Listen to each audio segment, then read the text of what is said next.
Listen, Spider-Man Brand New Day comes out at the end of the month. Or it's out, depends on how long this takes to edit. And I gotta make a relevant video before then, but my heart is stuck on one thing and one thing only. You know it, you love it, it's the most important meal of the day, depending on who you ask. We're talking breakfast, baby. How many breakfast items can you have with Spider-Man on or in them? First on my plate of breakfast items to Spider-Fy is pancakes.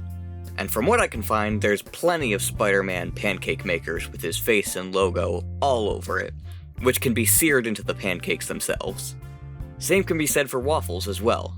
And if you don't feel like mixing the batter and pouring it and doing the cleanup, Eggo's got you covered with their wonderful webbing waffles. That's not what they're called, that's just how I'm choosing to describe them. And for those of you wondering, that's cool, I guess, but I bet it's not mixed berry Marvel flavored. Boom! How about that?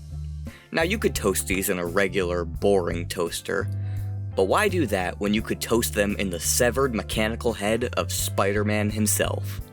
This Spider-Man toaster not only toasts your bread or waffles or whatever else you want to stick in there, it also burns an image of Spidey's head right on it. Now, let's say you want to break up that toast into a smaller portion that says, I don't know, The Amazing Spider-Man, for example. You can certainly do that with the Spider-Man Toast Cutter and Egg Cup. The Egg Cup looks like a Mr. Potato Head with a Spider-Man mask that can sit on top to complete the look, but then immediately removed so you can break into it.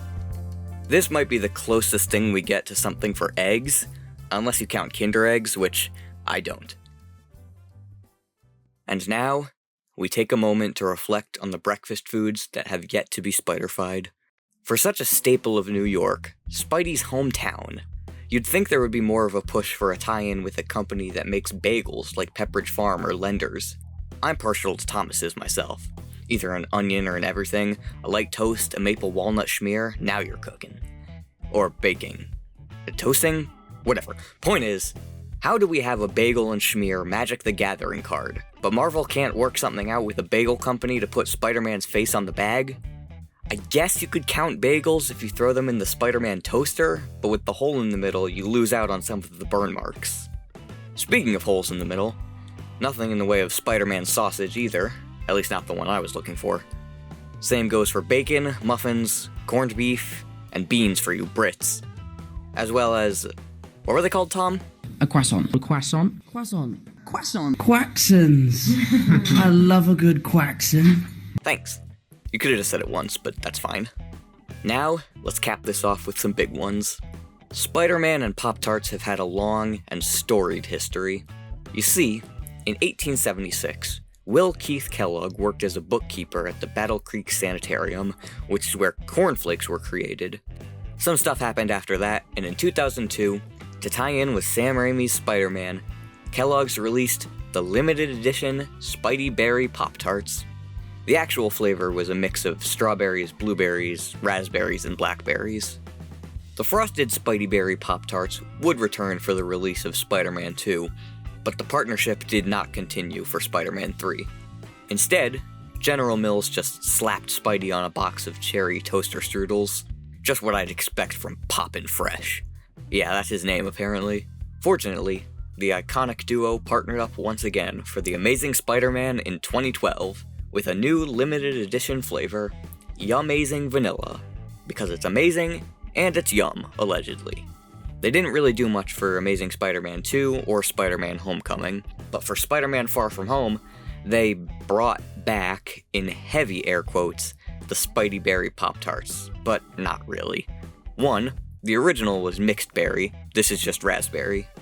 2, the original was red with a frosted webbing pattern. This one has an edible print of the Spider-Man logo on it. It's not the same, and that makes it bad. Also, they haven't done any more Pop-Tarts since then. And finally, we have cereal. Spidey's first foray into cereal began in 1995, when Ralston gave him his own cereal to tie in with Spider-Man the Animated Series. You had web-shaped cereal and marshmallows shaped like Kingpin, Hobgoblin's Pumpkin Bomb, the Spidey Tracer, and Peter's Camera. Kind of a weird assortment of shapes. 3 of them are objects, and the last one is just a guy. but every box came with one of 5 exclusive collectible trading cards with art by Gary Cicerelli. Then, in 2002, Kellogg's double-dipped with Pop-Tarts and cereal when they released their own Spider-Man cereal with toasted oat web shapes, also Spidey Berry flavored. That was re-released for Spider-Man 2, but for Spider-Man 3, General Mills were given the webs, and alongside having Spidey's face on pretty much every box, they too launched their own limited edition cereal, which was red and blue fruity corn puffs, which is weird because that's what they called me in high school too. The original Kellogg's version returned for The Amazing Spider-Man, but now the webs were all red, and it had marshmallows shaped like Lizard Villain. Aside from getting his face on a few boxes, nothing much has happened for the live-action Spider-Man with cereal. However, on the animated side, General Mills launched their own limited edition cereal for Across the Spider-Verse. This one was pretty similar to the Spider-Man 3 cereal, except this one was all red and had, ambiguously shaped marshmallows. These are probably webs, but why are some of them gray? Either way, that's about all I could find. You got pancakes, waffles, toast, eggs, Pop-Tarts, and cereal. Not a bad selection. I think it's time to break out the fine china, pour yourself a cup of joe, and you're ready for breakfast. And if there was any type of breakfast food you think I forgot, I didn't. Anyway, that's all I got. See you later. Spider sense. Good, honey. Spider-Man. Whoa. Spider-Man cereal. Cool. New Spider-Man cereal. It's the action-packed part of your balanced breakfast. Sweet, crunchy webs crawling with marshmallows like Hobgoblin's Pumpkin Bomb and the Kingpin. It's an adventure in every bowl. Get something? Nope. Spider-Man cereal, swinging into a store near you. Now there's a free exclusive Fleer Ultra Spider-Man card in specially marked boxes of Spider-Man cereal.